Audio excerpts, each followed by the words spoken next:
피해자 의견이 반영되지 않은 정부의 위안부 협상부터 제국의 위안부 책으로 인한 명예훼손까지 연일 이어지는 추운 날씨만큼이나 위안부 피해자 할머니들의 마음은 점점 얼어붙고 있습니다. 이런 가운데 나눔의 집 할머니들은 지난달 일본을 방문해 일본 아베 총리의 사과를 촉구하고 증언회를 통해 위안부 피해 참상을 알렸는데요. 당시 일본 현지인들의 반응과 제국의 위안부 명예훼손에 대한 심정을 임상재 기자가 들어봤습니다. 10대 초반 꽃다운 나이로 일본군에 강제로 끌려가 성노예 생활을 해야 했던 위안부 피해 할머니들. 이제는 세월이 흘러 매일 한 움큼의 약을 먹어야 할 정도로 고령의 나이가 됐습니다. 이런 가운데 한일 외교부는 위안부 피해자의 의견과는 상관없는 협상안에 합의했고, 국내 대학의 한 교수는 제국의 위안부라는 책을 써 법정 공방까지 벌이고 있는 상황입니다. 나눔의 집 위안부 피해 할머니들은 지난달 25일부터 일주일 동안 일본을 방문해 아베 총리의 책임 있는 사과와 합의안 폐기를 촉구하고 일본 시민들에게 일본군 위안부 참상을 알렸습니다.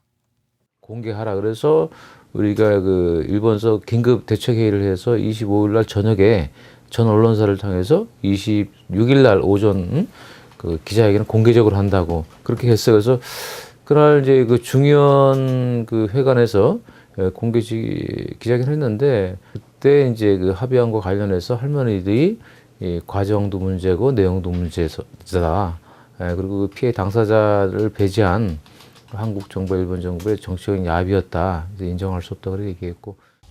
일본군 위안부 피해자인 이옥선 강일출 할머니는 26일 일본 중의원 회관에서 기자회견을 갖고 한일 양국의 위안부 협상안 폐기를 주장하며 아베 총리와의 면담을 요청했습니다. 이후 27일부터 31일까지 동경과 오사카 지역에서 피해 증언회를 열어 일본 시민들에게 위안부 피해 참상을 생생히 전하고 한일 양국이 역사적으로 기록해 다시는 이 같은 전쟁 비극이 반복되지 않도록 호소했습니다. 이불을 막 소리치고 우리를 왜 기도하는 사람 끌어가는 거야.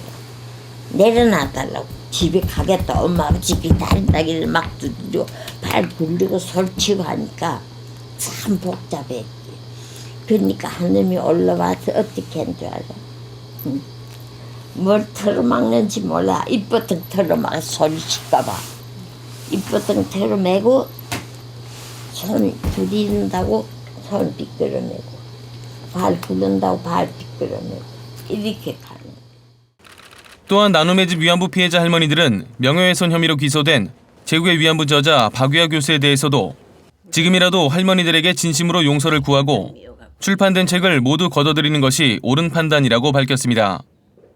지금이라도 박 교수가 반성을 하고 책을 걷어들여 폐기를 하든가 어쨌든 사회에 떠들지 않으면